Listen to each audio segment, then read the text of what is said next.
All right, how about we start simple? So, you mind if I start it off? Go right ahead. All right. Hey, guys! Oh, all right. No clap. Because that was stupid. Hey, let's start simple and just like deafen everyone. Hey, guys, this is JT here along with Ryan O'Regan, and we're Regan. here to talk about different nerdy things going on in television, movies, etc., etc., etc. That's a lot of etc. So, to begin, I guess this week it came out. So, I didn't actually watch the movie, but my friend Ryan here did watch it. And what do you think? Wow, just going right into it. All right. Why not? I figured it'd buff it up a little bit, you know. But as for the movie itself, it was good. It was a well thought out movie.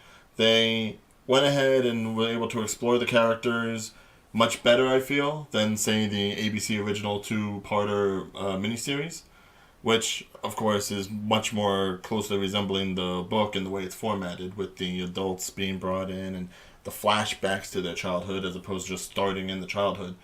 But I feel this way, you get a better sense of who these people are, who these kids are, a little bit deeper feeling and background. So this way, once the second movie comes out, which of course the second movie is definitely going to come out after this weekend, 117.2 million. That is way beyond expectations. That has broken so many records it would be silly of them not to. Although this does play into who they're probably going to cast for the second one. It's going to have to be something very simple and intricate, and more than likely the kids themselves will probably make some sort of featured flashback just in case, because now you're more invested for the kids than you are for the adults. But I think as far as it being a scary movie, it had some scares. It had some scares, but I wouldn't say to the point where people are going to be jumping out of their seats. It's not like freakish sort of paranormal activity. You've never seen this sort of stuff before. I'd say a couple of jump scares would definitely do it, but I think it's more creepy than scary. You know? So, what would you say? It's a good film? Would you say like it It's an does capture you? absolutely it's an absolutely good film. But I mean, if you go into it thinking it's going to be like this raucous sort of horror movie, and the girl's going to be jumping the whole time into your arms while you got her arm around her in the theater, you know, guys are tend to do with horror movies, you're going to be slightly disappointed. I think it's got more of a creep factor and more of a Stand By Me coming of age sort of feel to it, which I think for a horror movie is a nice change of pace. Because let's face it, up until now we've gone ahead and we've been more accustomed to things like The Conjuring and Annabelle and things of that nature, which allows for, you know, a lot of special effects sort of seen, unseen, jump scare sort of mentality, where that's what we're accustomed to as far as horror movies are concerned. And it's worked. Not to say it hasn't worked, because horror films have really made their money back.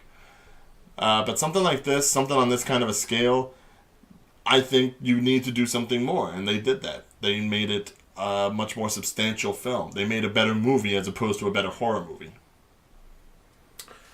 But I mean, like, I've never read the book, but I've heard of like the differences between the book and the original TV series, and very obviously, I guess there's more emphasis on it being a clown, Pennywise, as opposed to any of its other forms. Well, yeah, I mean, you do see a change a little bit. No spoilers or anything like that, but obviously the focus here is probably going to be more on the what's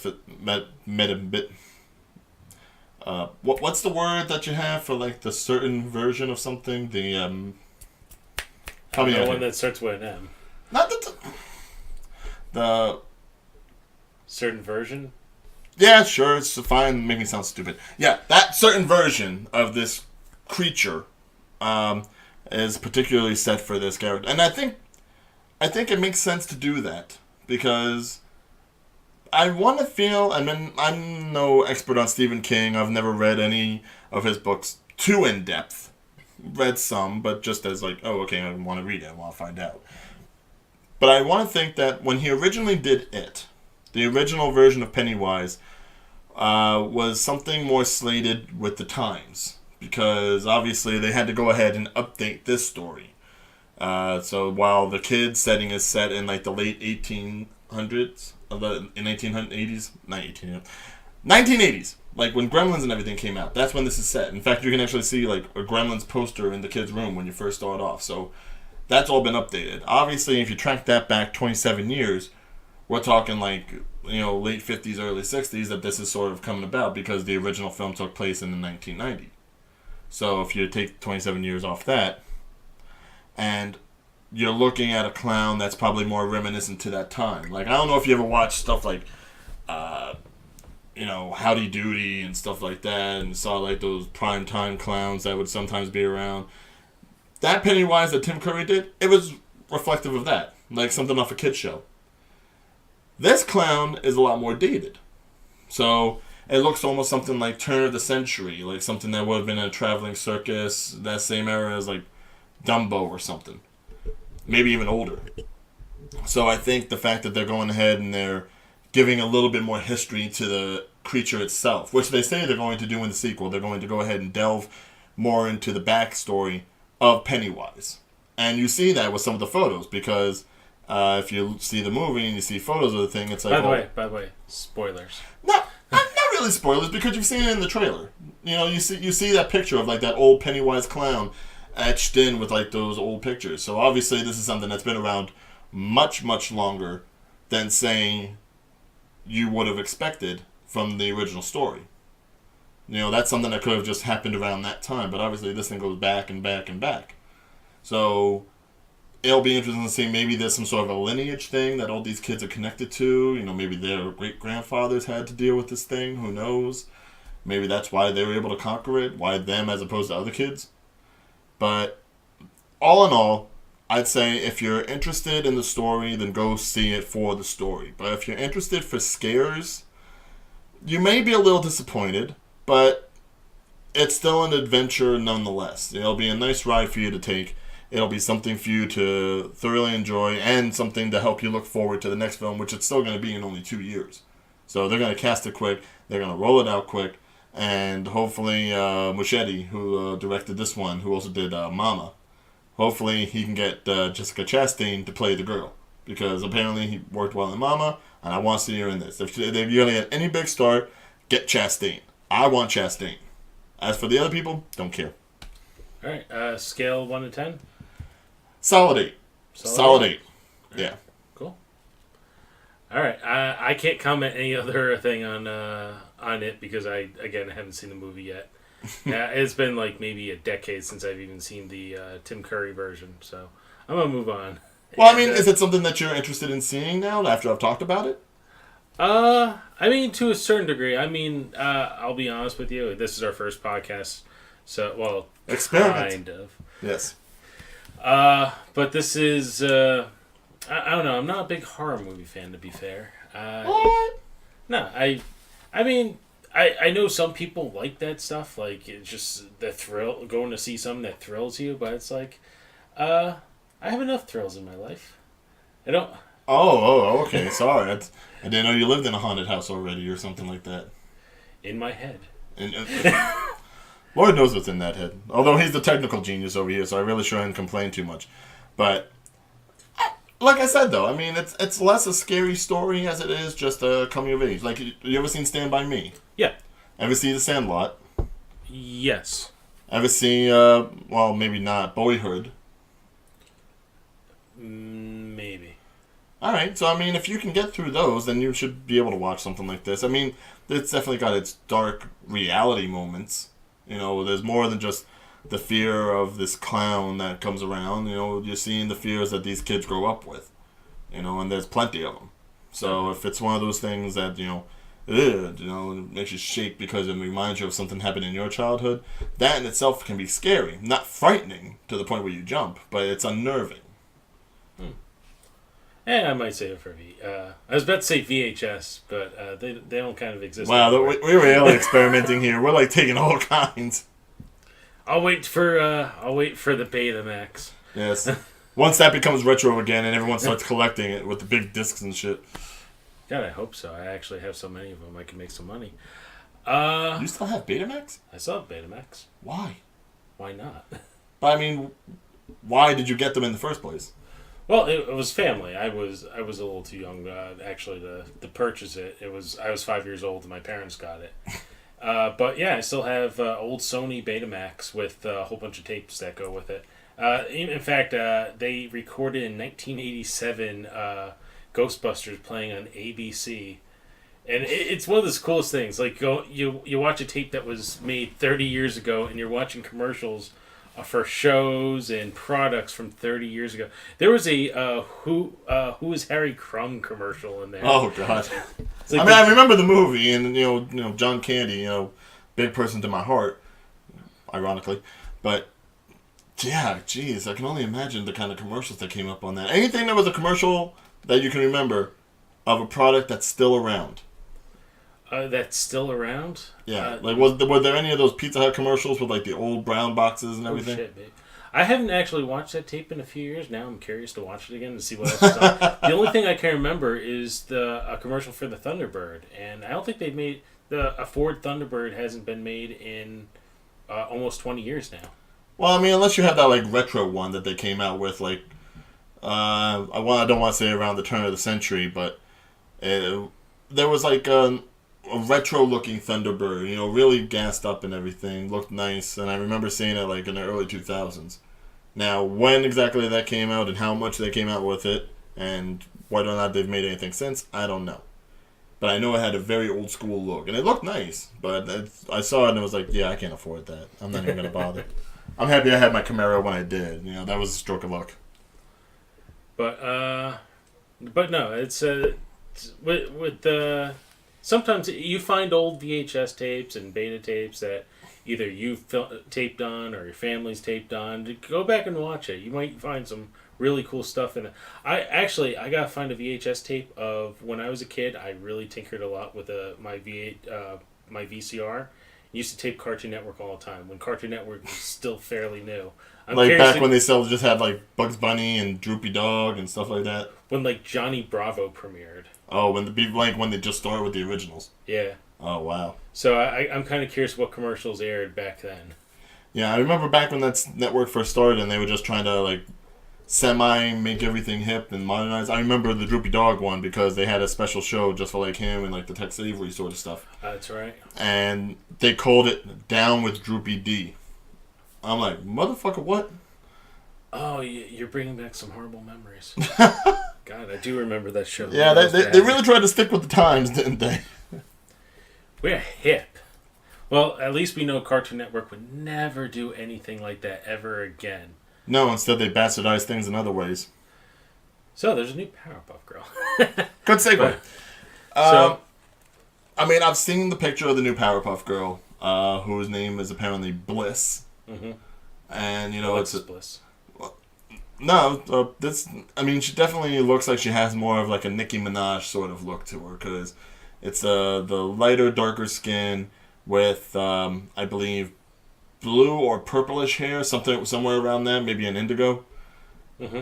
And, I mean, I haven't seen the cartoon, obviously, but I've seen stills of it.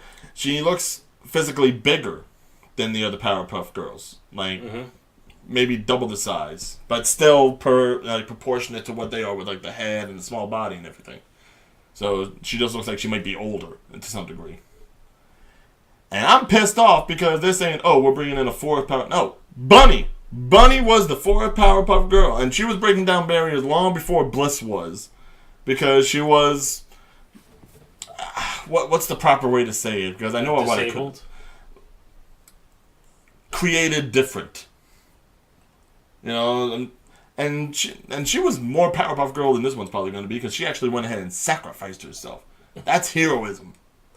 Well, that I think was the whole thing. Is this one that was just a really good story, and it had a lasting effect, but it wasn't ever really mentioned again. It was a standalone story. They're adding a new character because the show.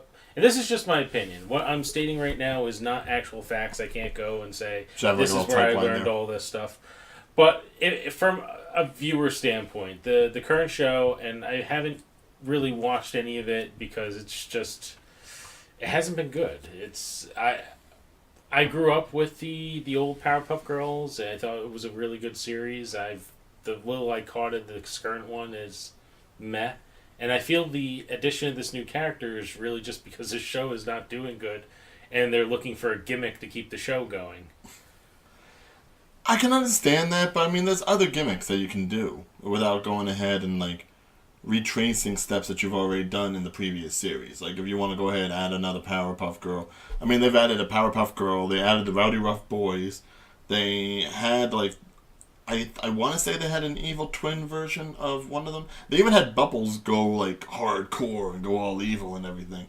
So I mean, in the original series run, they touched already on so many things that, yeah, okay, it's hard to think of anything new that they could possibly do, so maybe they have to retread some old things, but there has to be a way that you can do it from a entertaining creative standpoint without it feeling forced, because I feel like this is like a PC culture force sort of thing. It feels cookie cutter. It feels like it's just they're following the Teen Titans Go formula. Well, I mean, they're following the Teen Titans formula as far as like storytelling and everything. As for this is straight up Poochie from The Simpsons, man. I mean, come on.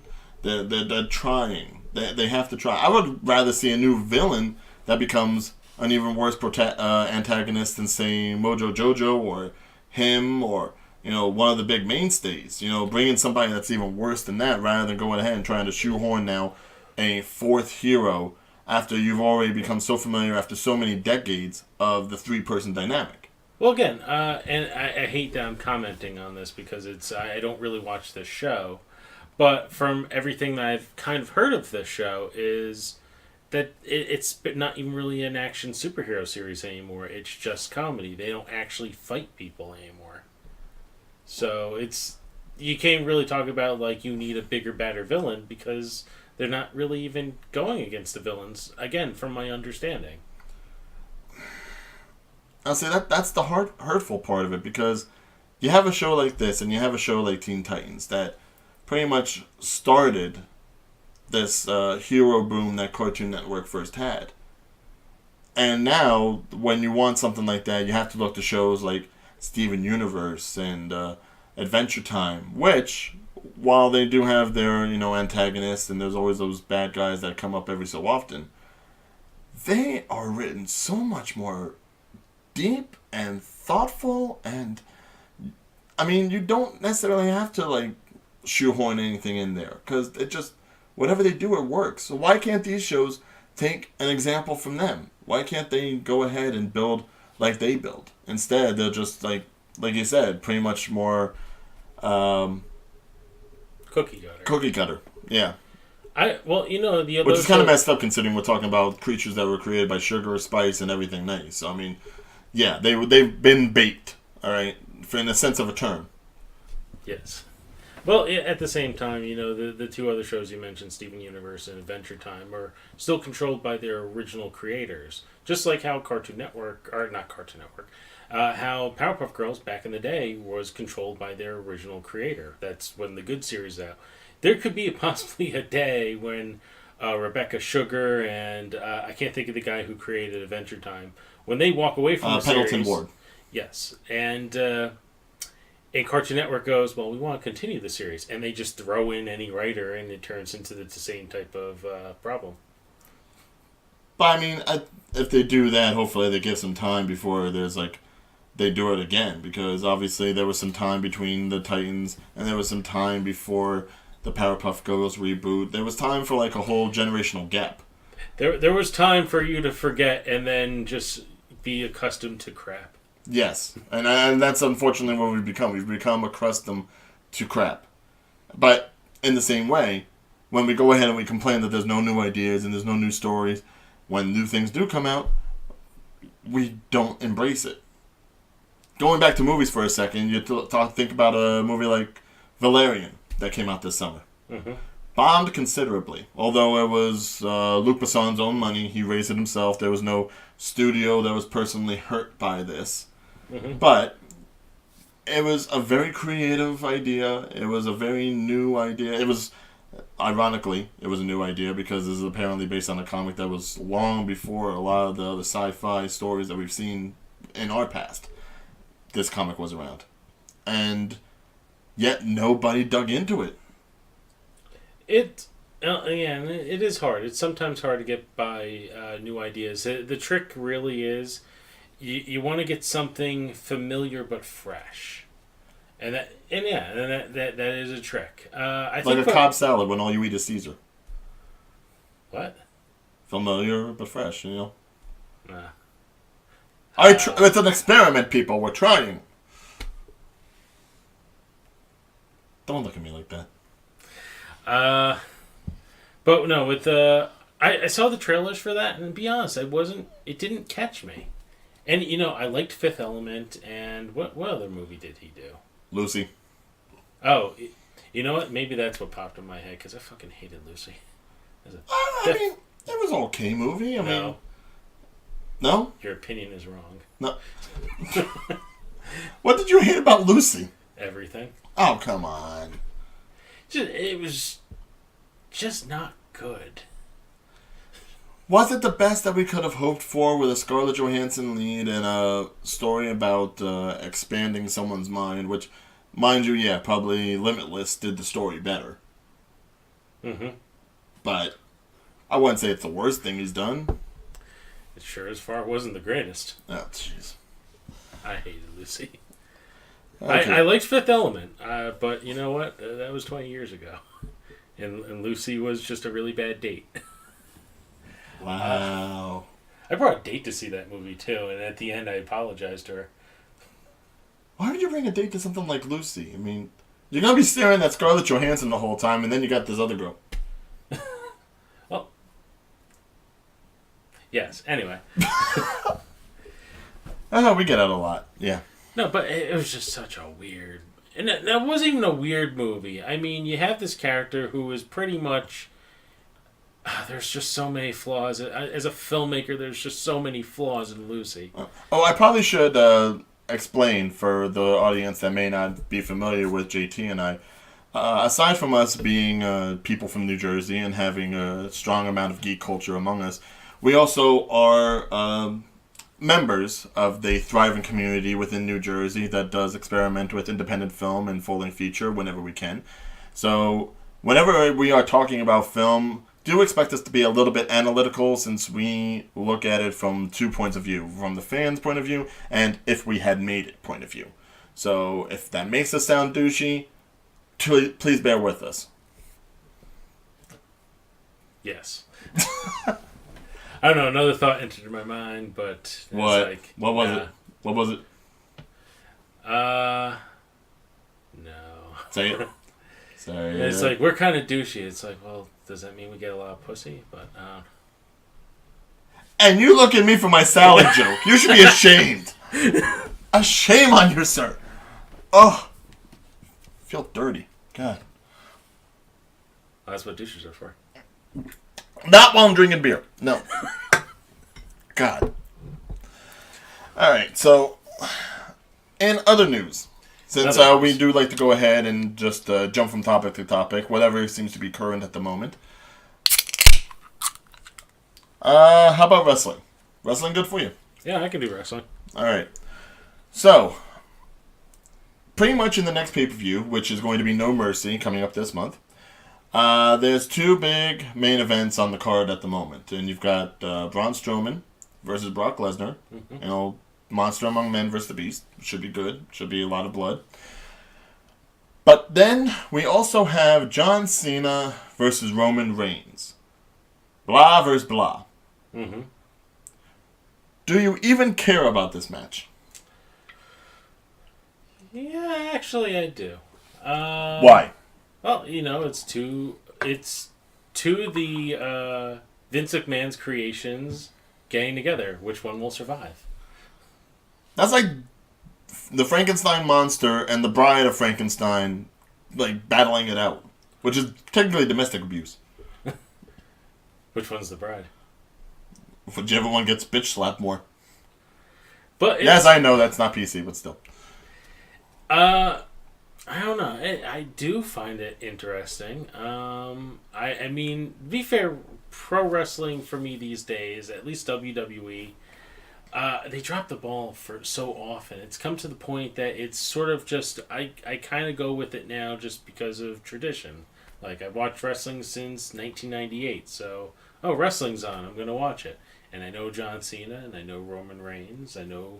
I got to catch some of Braun Strowman. He's a new character, but he's a really cool character. And I know Brock Lesnar, because he's been around for 15... Well, he hasn't been around for 15 years, but he has been around for 15 years. But, no, I mean, I'm curious about it, but I don't think anything on this card is really, like, just pulling me in. But now, the way you just described and everything, are you pretty much saying that watching wrestling for you now is more habit than enjoyment? Pretty much. Oh, that's a sad state of affairs. Yeah, I mean, everyone I cheer for doesn't really move up the card that much. Like, one of my favorite guys, because I have actually followed him for a number of years, Samoa Joe. He did get a run at Great Balls of Fire, but he was already kind of pushed back out of the scene. He's injured right now, too, so that's the reason he's not even on the card. But still, it's like, all the guys I end up getting behind don't really go anywhere.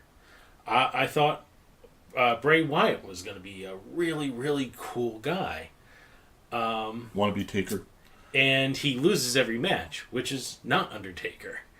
It's like, you can't... Well, now it is, but... You can't play the creepy, I'm going to kill you gimmick if you are always the person getting killed. I mean, like, even... But if he keeps getting killed and keeps coming back. Ooh. To be fair, like, you know, at the end of every Nightmare on Elm Street movie, Halloween, Friday the 13th, whether it's Jason or Freddy or Michael, they all do lose in the end. But they get quite a few victories before that point. Jason does kill like 10 people per movie before he gets his comeuppance.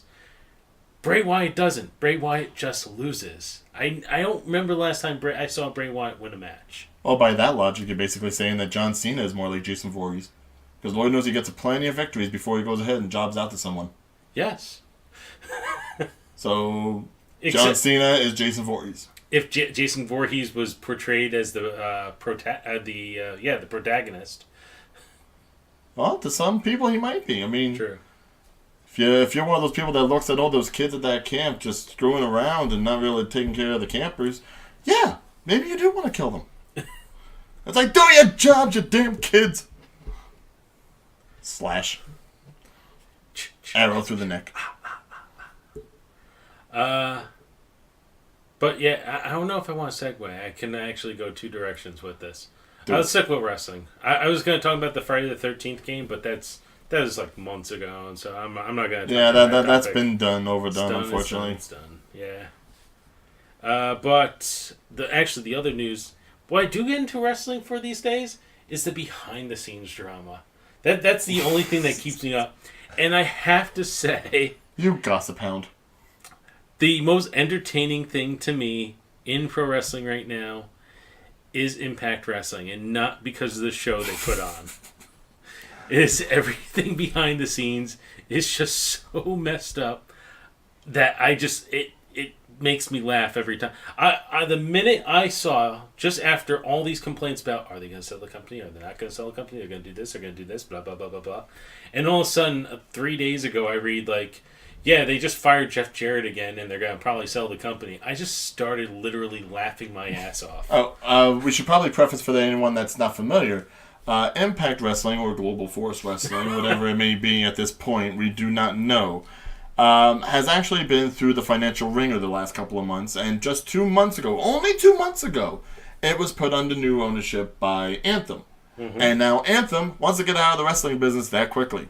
And to be fair, it's been a little more than 2 months ago. I think it's actually, they've owned it for a few months now, correct? Oh, no, you are correct. It has just been 2 months, but they've been kind of behind the scenes before that. Yeah, like pretty much ever since like the Global Force Wrestling merger, and then they're on. And now even Global Force is trying to get out, which is going to be stupid because they have the GFW on the belts. And here is my next stupid comment. Again, TNA, I just love them because it's like, they should just make a reality show based around them. You remember The Office? Yeah. Like, if they make The Office, but pro wrestling, and about the people trying to put together a wrestling show, and you just base it off everyone behind the scenes at Impact Wrestling, that would be one of the best sitcoms on TV right now. Josh Matthews would be so Dwight. I really would. And Jeff Jarrett is... Well, I don't even know where Jeff Jarrett falls into this. Jeff Jarrett was Steve Carell, and just like Carell left, Jeff is left. It's just... So we'll get replaced by some James Spader lookalike. Who knows?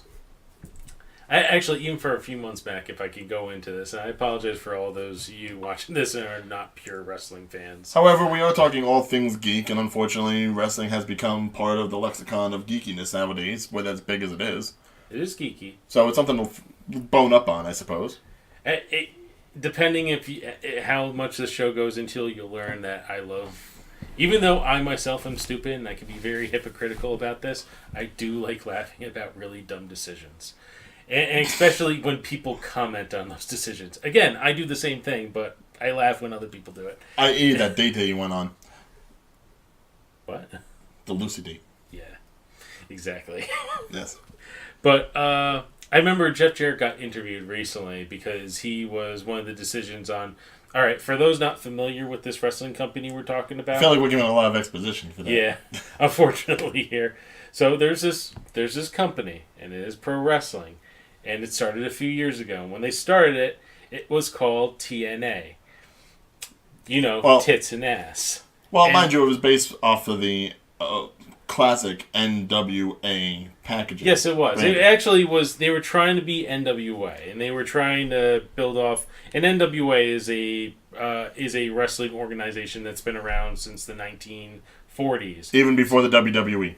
So they've been trying to use them to build their brand, but the brand that they were building was called TNA. It stood for them as Total Nonstop Action, but it was based off one of their writers' decisions to say, like, well, if we name the company this, people think of it as TNA, which is also means tits and ass for some people out there, and that people will get a good laugh and start watching it. Which, ironically, at the time that I even figured out about TNA, I thought it was like something having to do with Test and Albert of the WWE Tag Team.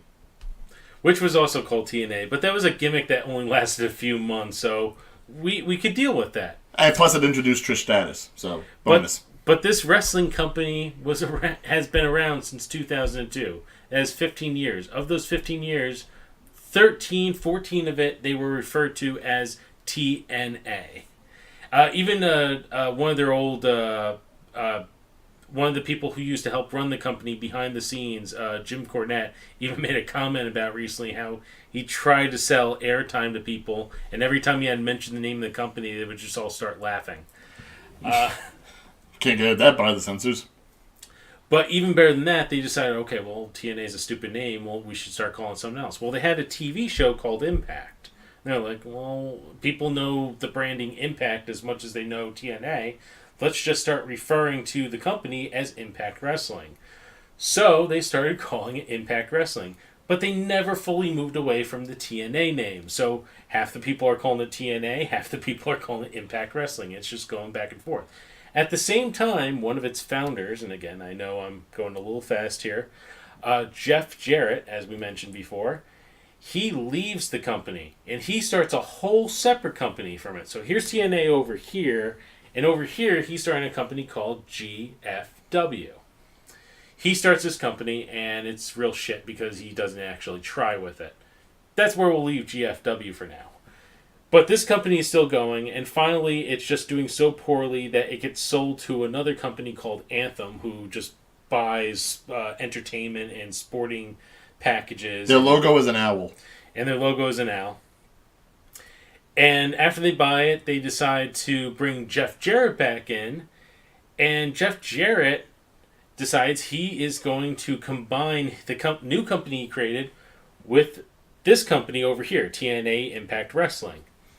And he decides to rename Impact Wrestling / TNA to just simply GFW, this company. His reasoning behind this. Well, you see, people didn't know whether to call it TNA or Impact Wrestling, and it just was very, very confusing. And I was told if something's confusing, you just throw it away. So we threw it away, and we're just now going to call it GFW. Here's the problem with that.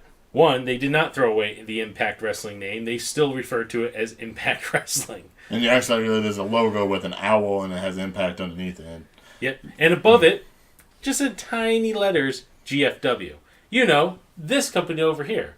So it's not confusing at all to take a whole separate company and to make it defunct and take the name and add it onto the name of this much older company with a much well-known brand and say you're going to start it all over again, but you're not really starting all over again, to the point that you don't even know why the hell this company is still going. It doesn't have name value anymore. All the people who worked for the company are pretty much gone. Or gone to NXT. It is just... As a person who studied business and as a wrestling fan, it is the most ridiculous thing I've ever seen in my life. Well, maybe not the most ridiculous, but pretty high up there. And somewhere the lead singer of Smashing Pumpkins is in there too. I don't think we need to add more to this. But the more you do, it's like an extra topping on Frogurt, man. Yeah.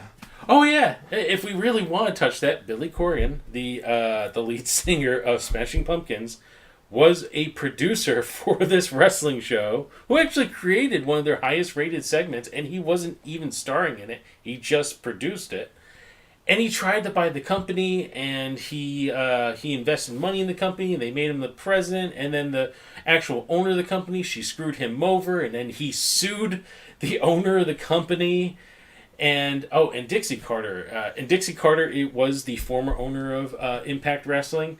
She is onto herself another interesting story, who may actually be in the WWE soon enough, which we'll all get some more laughs from. And you thought it was fake. What you see, you don't get entertained by wrestling from what's on your TV. You find out how the hell they try to piece everything together behind the scenes. That's where you get your entertainment from. Well, that's where we've come to, I think, in this whole social media generation. You know, we're not as entertained by certain stories or by things that we thought were stupid. But once you actually get to the meat and potatoes of it, like the backbone of it, you find out it's a lot more entertaining than you would probably expect. Same thing can go for sports, same thing can go for behind-the-scenes drama in movies and television. It's amazing the kind of things that you find out. If you go ahead and you just take any subject that you thought were stupid, whether it be anything in media or anything in the news, take the subject and read into it.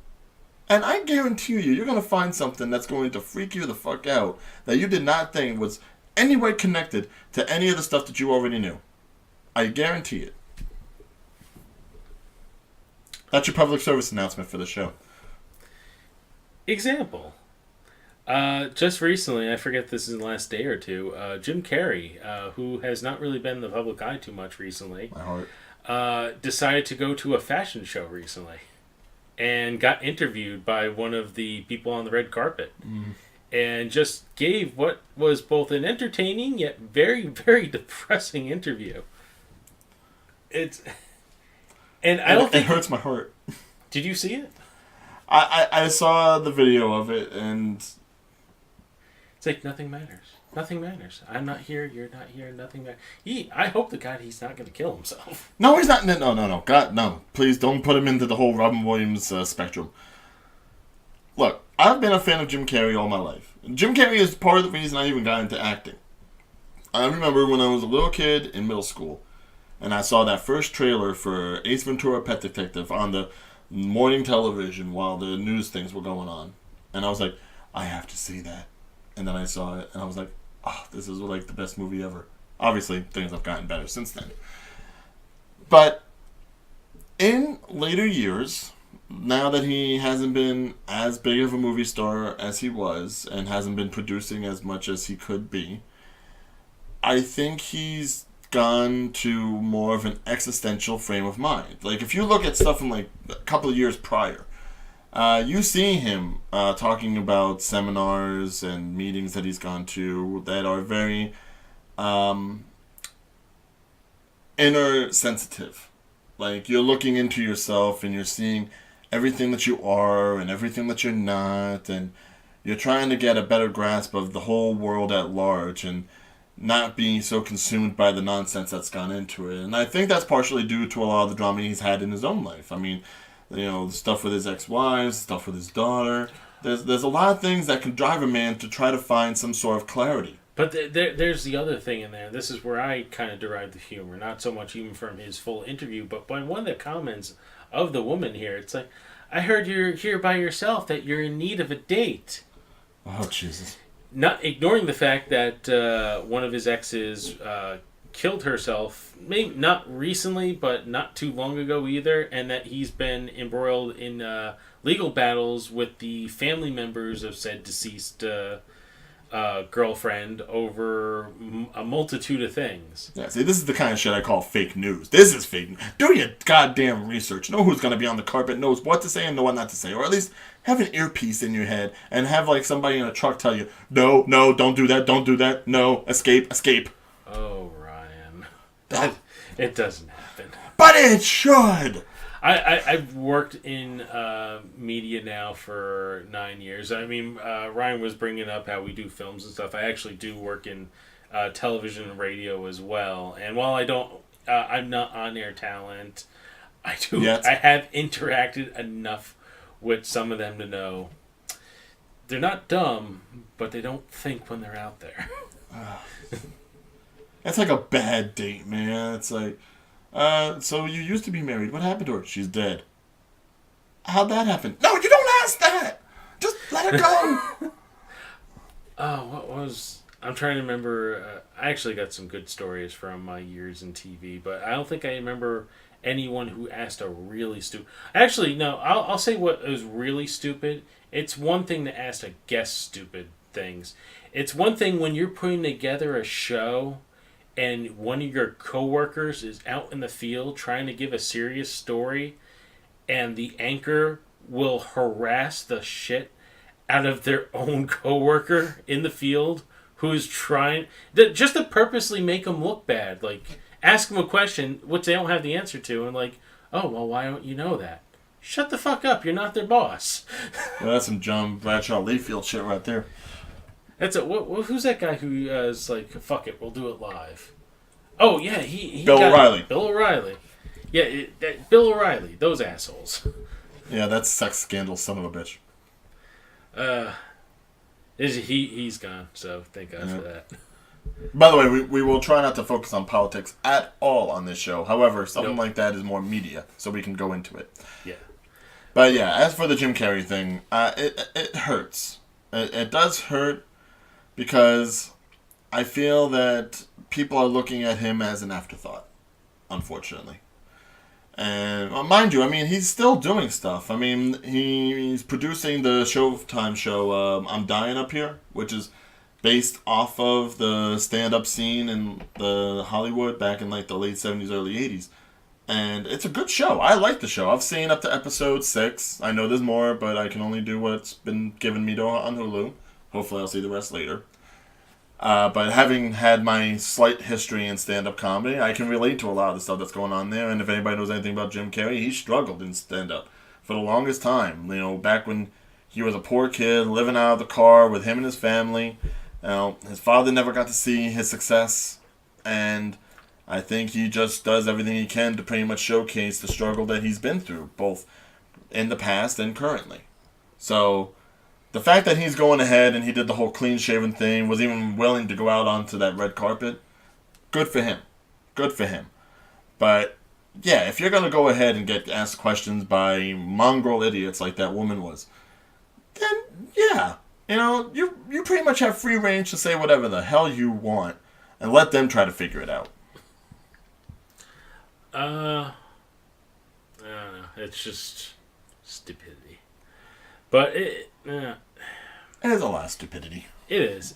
But, you know, sometimes you don't think, and you're on your feet out there, and you have to... I do, again, I'm working also with these people for years. I do have some respect for them, too, because they have to go out there in front of camera in a live environment and think on their feet. Sometimes they trip, but...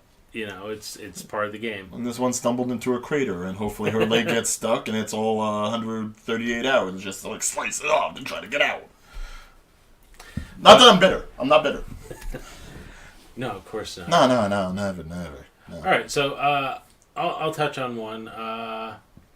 Have you seen the new season of Bojack Horseman? Which yes, I have finished the whole season. What? Just to get your thoughts first, what do you think of the season? I would say it's not the deepest season, although episode 11 pretty much broke my heart. But I think as far as the show itself, this was kind of like tying up loose ends for the next season. I think the next seasons are going to be a bit of a revamp. You know, I mean, I try to think of it in the ways of like Archer. Because have you watched Archer at all or no? Yeah. Okay. This was essentially the Archer Vice of Bojack Horseman, I think. Excuse me. The beer. It's the beer. But this was pretty much one of those things where so much shit happened in the season prior that you just needed to finish up those stories and pretty much wrangle that all together. Now, I think they're in a good place. And, again, not giving any spoilers or anything, but I do believe that next season is going to be a whole new set of adventures, not really veering off from anything that was prior, and it's just going to be pretty much Bojack just getting back into the thick of it. Because, you know, he's an actor, he's a star, he has to. He's got that ego that warrants him to go ahead and be seen. Mm-hmm. That really wasn't as much of a concern right now. And I think this, I mean, there's pretty much an overall theme to the season, which is family, you know? Mm-hmm. If again, not giving anything away, but if you've seen anything about the trailer for the show, you know that there's potentially somebody that might be Bojack's child, and Mr. Peanut Butter, and is trying to work on his marriage and his family, and Princess is going ahead and trying to start her own. They all pretty much have like the different aspects of this one current theme. And it's all different views. It's all very downer views, of course, because that's the show. It's a downer, but it's an upper, but it's a downer. It's a lot of different drugs. It's a mix. Yeah, it's basically a cornucopia of things that you can take into your mouth. If you ever watched The Simpsons, and you ever saw that episode where Homer takes too many caffeine pills and then tries to even it out with a whole bunch of sleeping pills, that's a show. Yeah, that's basically the substance that you're taking. Not to mention the constant amount of beer that he constantly has. So, yes. I mean, that already sets the pace. But as far as the season, it's a good season. It's not the best season. But it really makes me look forward to the next season. And I think that's what something like this is supposed to do. Mm-hmm. Yeah, I'd give this season a good one. It's I'd say it's on the ranking. There's been 4 seasons now. Yes. I'd say season 3 was in my personal favorite season because there's just so much to it. But I'd say I give this either somewhere in the 2 or 3 slot for me. Okay, I would say steady 3. First season definitely the best. Third season, I think. Actually no. I'll put third season at 2, fourth season at 3, second season as 4th. I can't remember the second season. Maybe that was a pretty good That's season. Why it's 4th. That's why it's 4th. But yeah, it was good. But again, I won't go. I'm trying to say something without saying spoilers because I'm a huge fan of the show. I feel like I guess there has been so much development of Bojack over the last 4 seasons. This was kind of the season where he took more of a backseat. He's in the show and he still plays a prominent role as the main character. But it feels like a lot more other characters in there got more developed this season. Like there was more focus on certain other characters and their story arcs. Which is what you have to do when you have a series that's run this long. You can't just focus on the same 1 or 2 people for the whole time. You know, that's why I use the analogy of Archer. Because Archer went ahead and really, as the seasons progressed, they were able to expand on the other characters, and it wasn't just these one-note people that happened to work around Sterling the whole time. You know? Well, you know what? If Archer did what they did last season, and that's just how they do the show from this point forward, I'd be happy with it. They don't ruin that for me because I haven't seen it yet. Oh, you haven't seen it? No, I haven't. I haven't seen Dreamland. No. All right, I won't spoil anything, but it pretty much is a reboot without doing a reboot. I could see that. But then again, that's kind of what Archer Vice was to a certain degree. Well, no, because it was a reboot, but the only thing they kind of changed is their working environment. The characters still had the character development. They still all knew each other. With Archer Dreamland, again, I'm not trying to spoil anything. He's in a coma. Well, I figured that much considering the season before.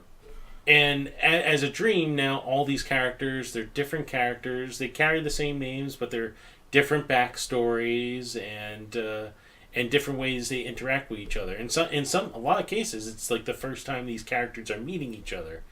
So that was an interesting thing. It's like you're seeing these characters introducing to themselves again, and how these new interactions are going to go.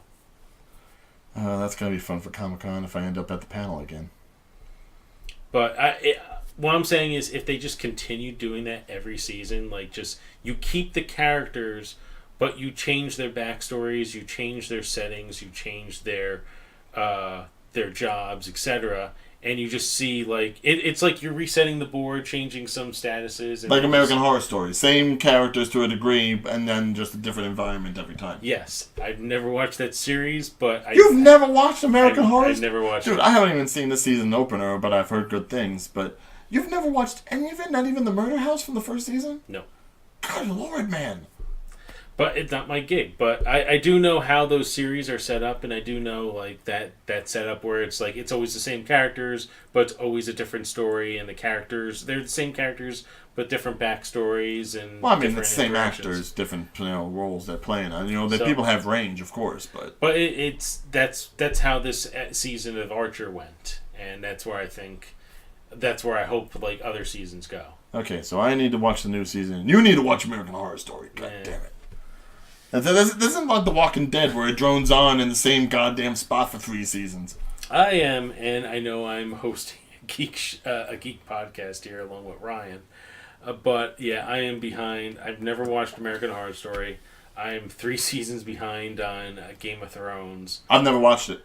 You've never watched Game of Thrones at all? No. It is a good show. I know only what I know from the memes. That's all I know. I know Sean Bean's dead as always.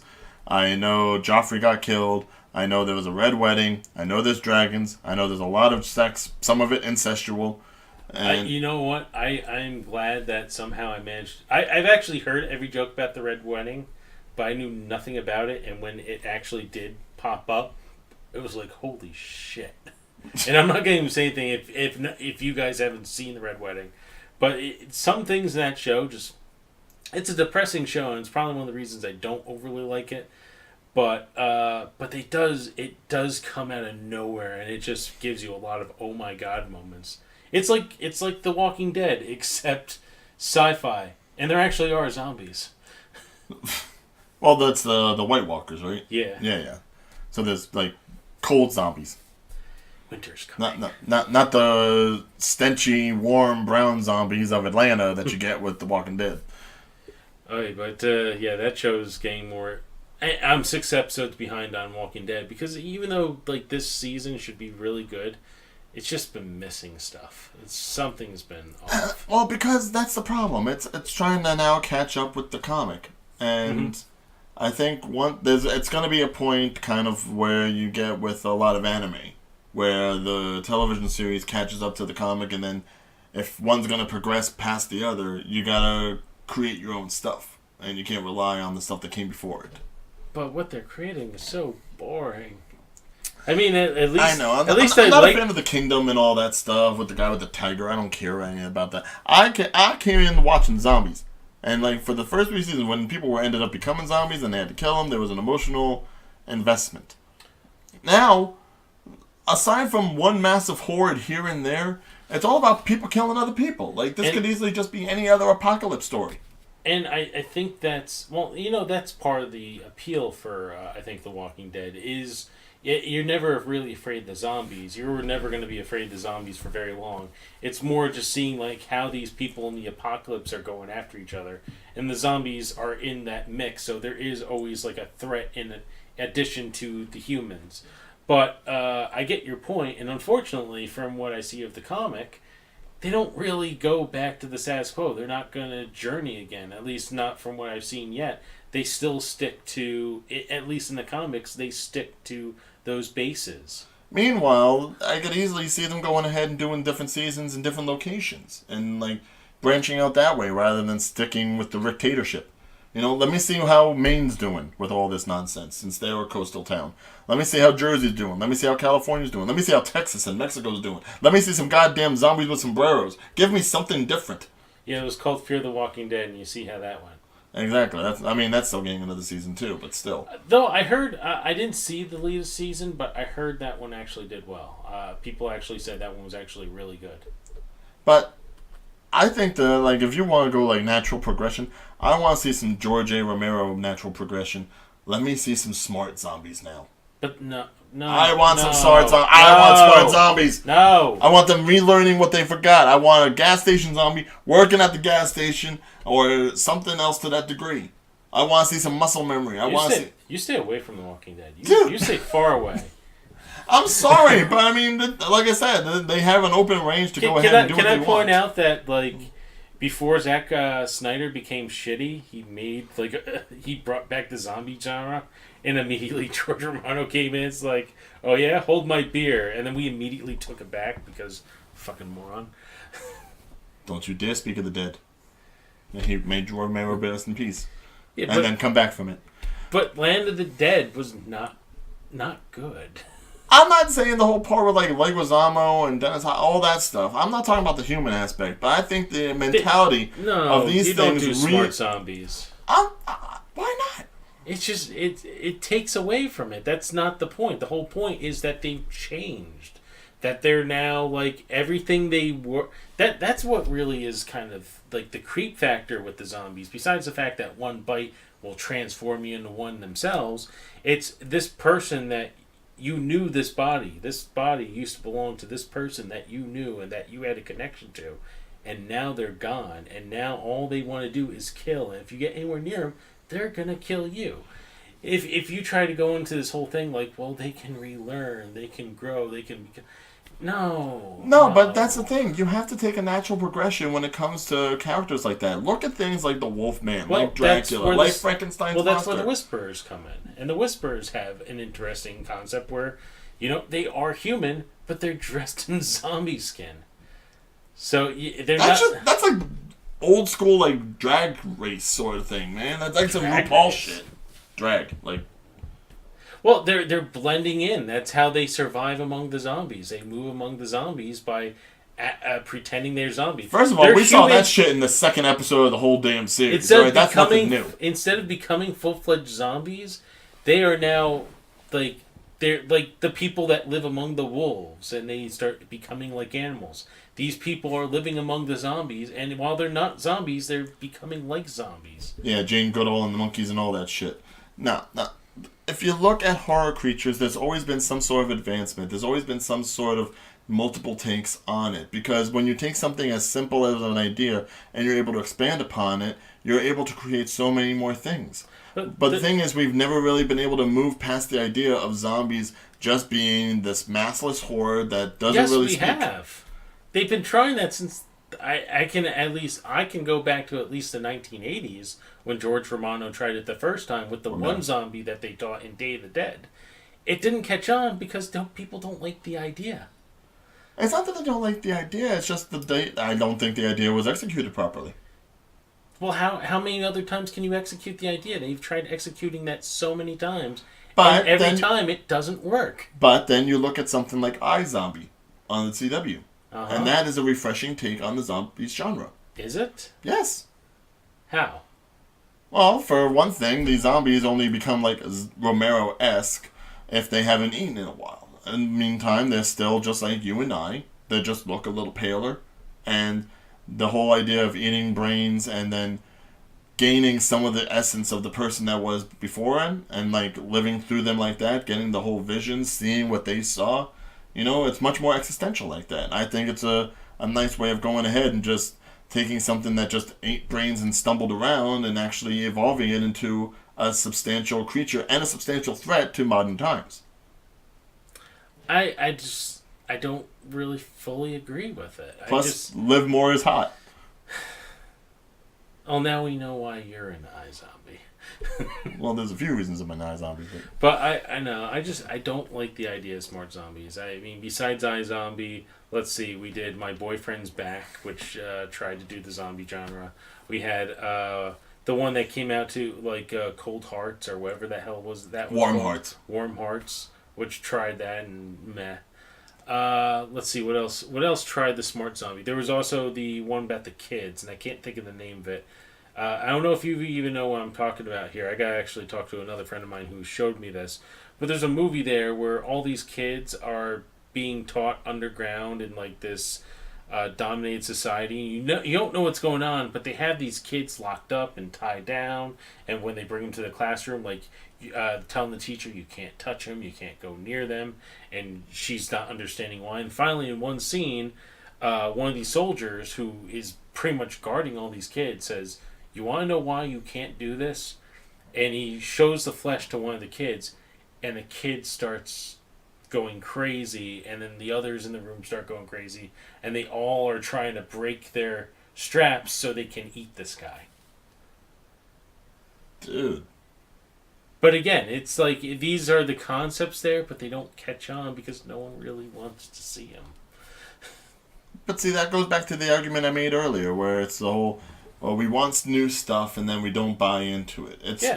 We do want it. It's just, we have yet to see a form that has been able to be palatable.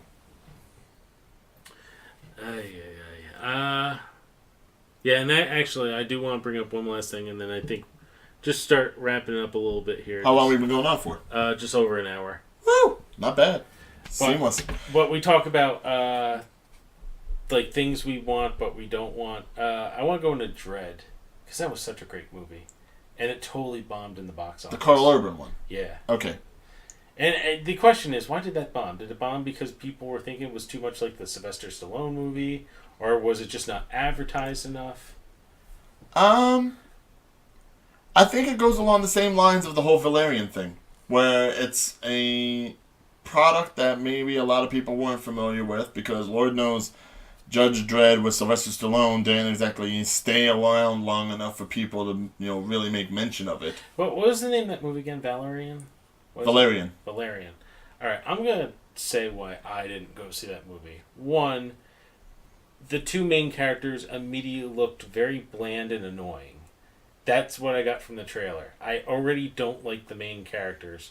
How am I liking the rest of this movie? It was a very, like, just... Do you like the actors? I don't even know who the actors were.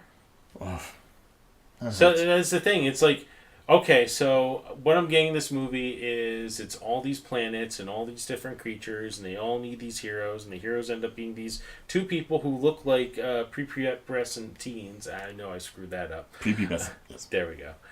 And it's like, and they're gonna save the world. And I'm just like, they look like little kids trying to act like grown-ups, and just the few seconds that I'm watching them on screen annoy the shit out of me.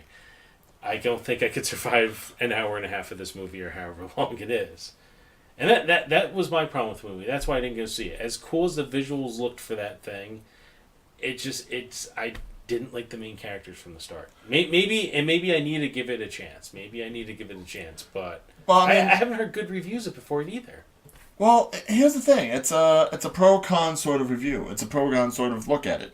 Yes, the world that they create and the characters that they create, visually attractive. The writing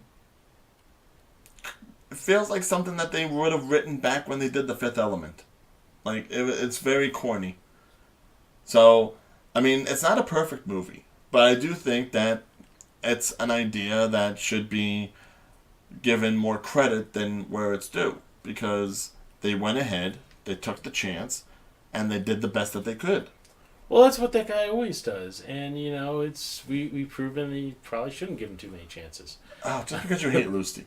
Absolutely hate Lucy. Did you hate The Professional? Okay, I did like two movies. I'll go then.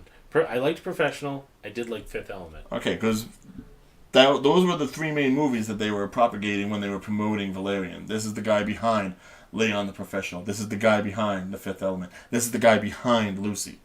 That was the selling point in regards to Luc Besson. And obviously this has more of a Fifth Element feel than anything else. And it did, and that's why I was like, well, it looks like The Fifth Element, it feels like The Fifth Element, maybe I should give it a shot. But then again, I waited for the reviews to come out for it, and every review was like, no, this is a cheesy piece of shit. Right, but I mean, cheesy isn't exactly the worst thing in the world. I think people go ahead and they think cheesy is like a bad thing. But cheesy can be good. Cheesy can be good, because if it's one of those things that's kind of like self-aware... Are the main characters likable? I liked 50% of them. That sounds pretty bland. Well, because, I mean, the story's called Valerian, so you're basically focusing on the one guy, Valerian, who's played by Dane DeHaan, who is a great actor. You know, Amazing Spider-Man 2 notwithstanding. The other one... that's a character's name? Yes. Valerian is the character. Oh, I didn't realize that. Yeah, that's why, because, like, it's a graphic novel series. So the City of a Thousand Planets is like a subset story of the entire Valerian story. Now, Laureline, who's played by Cara Delevingne, or Delevingne, I forget exactly how you would say it. It's French. Fuck it. She was a little bit harder to handle. You know, and I hate to say some of that may just come off because of the fact that she was Enchantress in Suicide Squad, so that itself leaves a bad taste in my mouth. And I'm waiting for her to wiggle through the whole movie like she did back when she finally got her whole body back. Don't tell me you didn't see Suicide Squad. You're giving me that look like you did. I saw Suicide Squad. What were you talking about with, like, her getting... You talking about her going from Enchantress back to her, like, original... Well, because, like, she would go into Enchantress, and the original Enchantress was all, like, dirty and mucky and everything.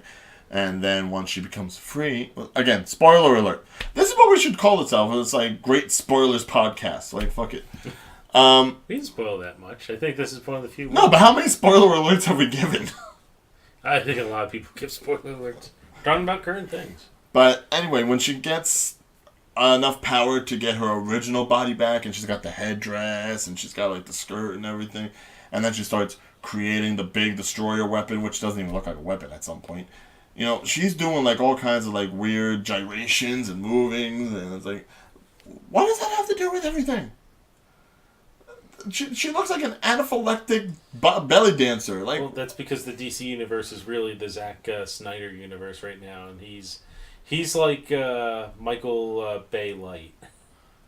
Yes, but even Michael Bay wouldn't let a woman wiggle around like that. They should just have her stand there, eventually bend over, and have a butt shot. You know, two different minds. I'm just saying, Zack Snyder with women is not as good as Michael Bay with women. Because Megan Fox alone. And yes, that may be a little bit chauvinistic for me, but you know what? I grew up in an era where I was like, okay, yeah, she looks great. I'm going to say why she looks great. Now, if I ever talk to her, am I going to tell her that she has a nice ass? No, because my mama raised me better than that. And I'm not going to comment. Thanks for the support, JT, really. Sure. I support you as well as someone who will kick you down the steps. Don't even kid, I actually... Which is not really support. He says that knowing I live on a second floor. I'll support you like a 10-year-old bra. Ugh. That poor wire. Now, was there anything else that we wanted to touch on? Music, comics, anything like that? Mind you, we are an open, influenced sort of area. So, I mean, if you go ahead and watch this podcast, and if you want to write to us, comment to us, give us any topics of conversation, and we go ahead and peruse it and feel it worthwhile, feel free to do that. Let us know what you would like us to talk about in the coming weeks, as we do try to make this a little bit more of a regular thing happening.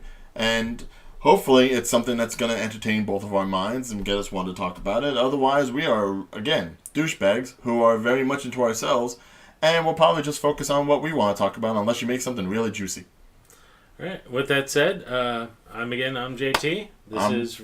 Well, I'll let you do your intro. No. Talk for me. That's fine. I feel powered. The great Ryan O'Regan. Regan. Regan. Allegan. I'll close the show. All right, that's it. I can't even say our title because we're still working on that. But again, I thank you for listening to us, downloading us, wherever I figure out where to put this and you're managing to listen to firm. And we hope you tune in again when we get another show out there. As he likes to clap. Yeah. Thank you very much. Have a good one, guys.